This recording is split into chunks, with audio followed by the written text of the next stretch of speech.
कार्यक्रम के पुण्यार्चक हैं श्री वर्धमान श्वेतांबर स्थानकवासी जैन श्रावक संघ ट्रस्ट, उपाध्याय प्रवर प्रवीण ऋषि चातुर्मास समिति। अज्ञान में सुख सुपरफिशियल, अज्ञान में सुख सुपरफिशियल, ज्ञान में सुख रियल। यदि उस समय देवकी को पता होता कि मेरे बच्चे वहां जिंदा है, तो देवकी को आगे जाकर रोने का प्रसंग आता? ठीक है ना, जल्दी उत्तर दो, बिना सोचा रहो उत्तर दो, फिर फंस जाओ ना। और अपन जो आराम से बोल दिया अज्ञान में सुख, अज्ञान में काय का सुख है? सुख तो हमेशा ज्ञान में ही सुख है। अज्ञान में जब भी सुख लगे तब समझ लेना कि भयंकर दुख की तैयारी है। अब ना सुलसा को पता, ना देवकी को पता। और कौन से जब देखता है कि तो मरा हुआ ही जन्मा है, तो उसको तो और मजा आ जाती है कि मेरा क्या डर है कि मैं मारूं उसके पहले ही मर गया। अब उसका भी क्या है? अज्ञान। अब यदि उसको उस समय पता चल जाता, वो तो उधर जिंदा है। तो अज्ञान में सुख कभी मत कहना, अज्ञान में सुख कभी मत कहना। सुख किसमें है? ज्ञान में ही है। तो सुलसा ने इस तरीके से सारी व्यवस्था करी। व्यवस्था किसने करी? व्यवस्था किसने करी? सुलसा ने करी।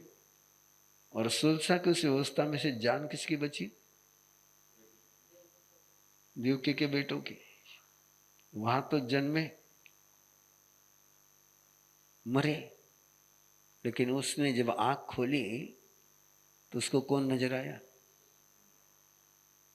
उसको पता ही नहीं चला कि मैंने मृत को जन्म दिया। और फिर खुशी मनाती, मस्त पे के आराम से खुशी मनाती, व्यस्त बनके। और बदिलपुर नगर में भगवान अरिष्टेनी में पधारते। अरिष्टेनी में पधारते तो ये अनेक सेनानी दर्शन को जाते। दर्शन को जाते हैं तो बिल्कुल आंखों से दर्शन नहीं करते। किससे दर्शन करते हैं? दिल से करते हैं। ठीक, किससे करो?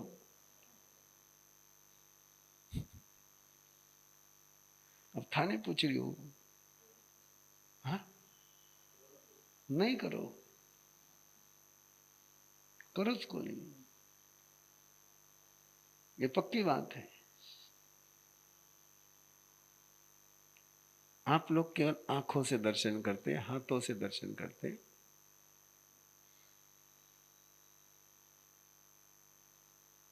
पत्थर में और मिट्टी में अंतर क्या है?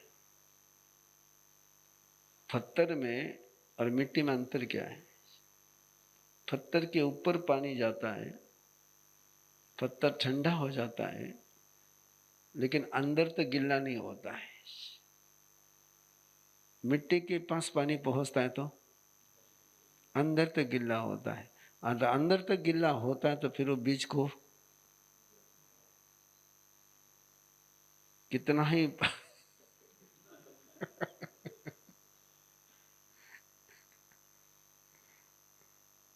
सुपरफिशियल गिल्ला होता है। पत्थर कैसे गिल्ला होता है? सुपरफिशियल। और मिट्टी रियल गर्म हो जाती है, ठेठ अंदर तक गिल्ली हो जाती है। और जो अंदर तक गिल्ली हो जाती है उसी में सामर्थ्य है किसी बीज को धारण करने का और किसी बीज को फल बनाने का। खतरनाक बोल रही होगी, हाँ? तो डेंजर बोल रही होगी। बराबर है ना? गौतम कुमार आदि कुमार, अनेक सेन आदि कुमार दर्शन को गए और अंदर तक भी गए। और किसी संयमी के दर्शन करोगे तो अंदर संयम का बीज तो होगा ही। किसी भोगी के दर्शन करोगे तो अंदर भोग जन्मता है। मजा आप लोगों की एक ही है। जरा ते भोगरा दर्शन करो ना, डूबने करो तो अंदर भोग जन्म जाए। जब संयमी के दर्शन करते तब अंदर तक भीगते नहीं हो, और अंदर तक भीग गए तो संयम का जन्म हो सकता है। उन्होंने परमात्मा के दर्शन करे और कहा परमात्मा के दर्शन करने बाद तो संयम जन्मेगा ही जन्मेगा। यदि सामने मिट्टी होगी तो परमात्मा की कृपा से वो भीगेंगे ही भीगेंगे, और मिट्टी नहीं होगी तो ठंडा हो जाएगा। ठंडे मारा सब दर्शन करने के साथ ठंडक वाटे,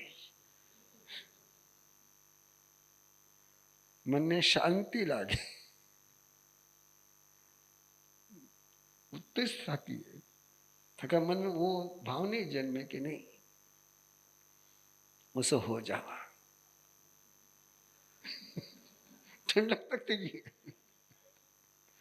है ना। इसको क्या कहते हैं? पत्थर। इसको पत्थर कहते हैं। और जो भीग जाए वो मिट्टी, वो भीग गए, और भीग गए तो 6 दीक्षा लेनी। अगला वाक्य ध्यान में रखना। मैंने आपको कहा कि अंतगण सूत्र ये जीवन की सभी समस्याओं का समाधान देने वाला आगम है। 6 ने एक साथ दीक्षा ली, और 6 ने एक साथ दीक्षा लेने के बाद वो 6 एक हो गए। 6 एक हो गए। अपन एक होकर के अनेक होते हैं, और वो 6 होकर के एक हो गए। पूरे आगम में केवल एक ही पन्ना है कि जहां पर संत एक संकल्प लेते हैं, और वो संकल्प आई एम का नहीं है, वी आर का है। प्राय जब भी संकल्प लेते हैं तो आई एम का होता है। जैसे आप बोलते हैं ना, करेमी भंते, ये संकल्प किसका है? आई एम का है। लेकिन 6 ने जो संकल्प लिया वो आई एम का नहीं लिया, वी आर। हम अरिष्टनी में भगवान के पास पहुंच करके निवेदन किया कि हम 6 की 6 बेले बेले पार ना करेंगे। एक एक ने जाकर बात नहीं करी, मैं बेला करूंगा नहीं कहा, हम बेला करेंगे, हम बेला करेंगे, हम एक साथ पारना करेंगे, हम एक साथ तपस्या करेंगे। हमने साथ में दीक्षा ली है, साथ में तपस्या करेंगे, साथ में पालना करेंगे, और साथ में ही अकेले का सोच ही नहीं वहां पर।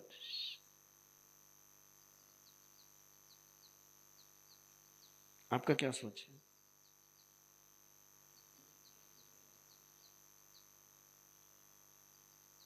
आपका क्या सोच है? हम का कि मेरे का? हो जाए, हो जाए, हम का सोच हो जाए। हम के सोच में बड़ा रहस्य है। अकेला व्यक्ति कई कमजोर पड़ जाता है, और उस समय कोई साथ में खड़ा रहता है तो कमजोरी उसके दूर हो जाती है। अकेला व्यक्ति लंबा नहीं चल सकता है, लेकिन साथ में हो तो आराम से चल लेता है। अरे 6 मुनिवर, एक रंग, एक रूप, एक आकृति, अनूठे, अद्भुत, ट्विंस के रूप में जन्मे नहीं, लेकिन बिल्कुल एक दूसरे को पहचानना, अलग रूप से पहचानना असंभव, यह संभव था। इतना समरूप था, इतनी सादृश्यता थी, इतनी इक्वलिटी थी, तन की भी, मन की भी और भावों की भी। अनूठा ही। कई बार रूप से स्वरूप मिल जाते हैं, लेकिन मन से सदृशता आनी बहुत मुश्किल, और साधना के स्तर पर एक रूप हो जाना और मुश्किल। ये 6 हर स्तर पर एक रूप थे। और इसलिए बेले के पारने के दिन भगवान अरिष्टनेमि में पास जाते कि हम बेले के पारने के लिए जा रहे हैं, लेकिन हम 3 की टोली, 2-2 की टोली में जाएंगे, 3 टोले जाएंगे।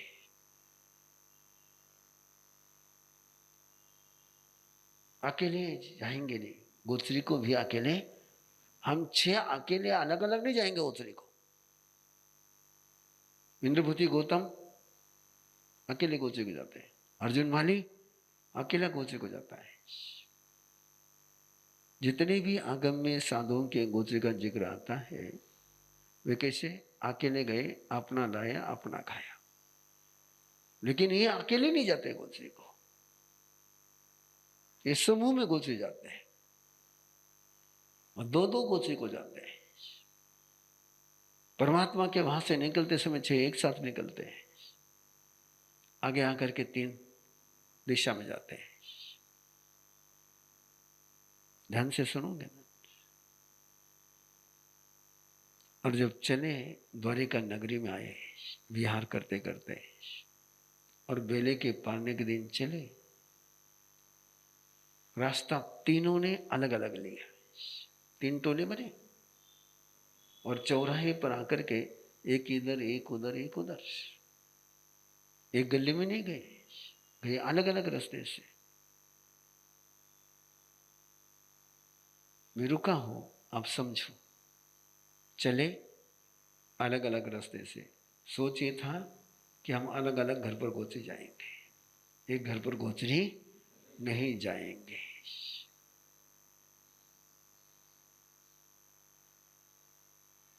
मैं रुक रहा हूं, तुम सोचते जाओ 2 मिनट, 1 मिनट सोचने के लिए टाइम देता मैं आपको। रास्ते अलग चुने, तय कर करके चले थे कि हमको एक घर गोचरी नहीं जाना है। फिर भी एक के बाद एक, एक के बाद एक, सारे पहुंचे का एक ही घर पहुंचे। How, why, how it happen? जब सोचा था कि सबने अलग घरों में जाना है, रास्ता भी अलग चुना था, दिशा भी अलग ली थी, सोच भी अलग था, लेकिन पहुंचे और एक दूसरे को पता ही नहीं कि हम एक घर पर गए। What is the reason?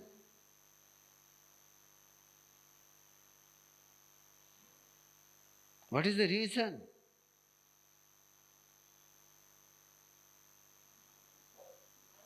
हाँ, मन एक तो रोज ही था, मन एक, रोज थोड़ी एक घर पर जाते थे। हाँ, इसके पहले भी बेले के पारने के लिए गए थे, भदेलपुर में भी बेले के पारने के लिए गए थे, लेकिन वहां तो एक घर में नहीं गए। आज किसी घर में गए, और किसके घर गए? क्यों? मां। कौन है? मां। वात्सल्य खींचता है, वात्सल्य खींचता है, वो खींच लेती है। ना देवकी को पता है, ना बेटों को पता है।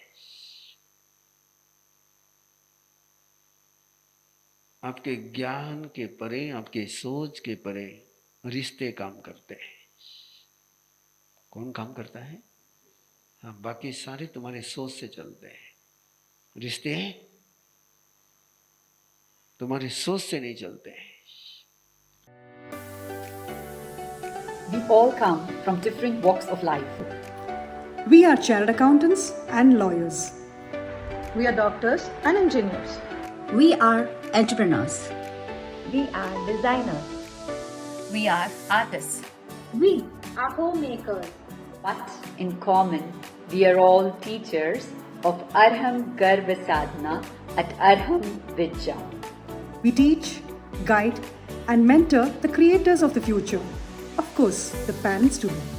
We guide them throughout the journey for conscious choice and not by chance. We help them to break down their fear, anxiety, and stress. To build an everlasting family bond. To stay calm and cherish every moment. To design and create a personality in the womb. We train couples to detox their body, to release negativity, to meditate, to connect to higher energy, to resonate, to transform, and to lay a strong holistic foundation for their child. We just don't give, we receive in abundance.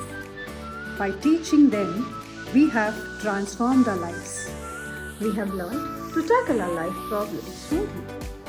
We have built great bonds with our family. We are learning and progressing every day. We support, inspire, and lead each other. We have grown to be better human beings. But yet, we are not the stars.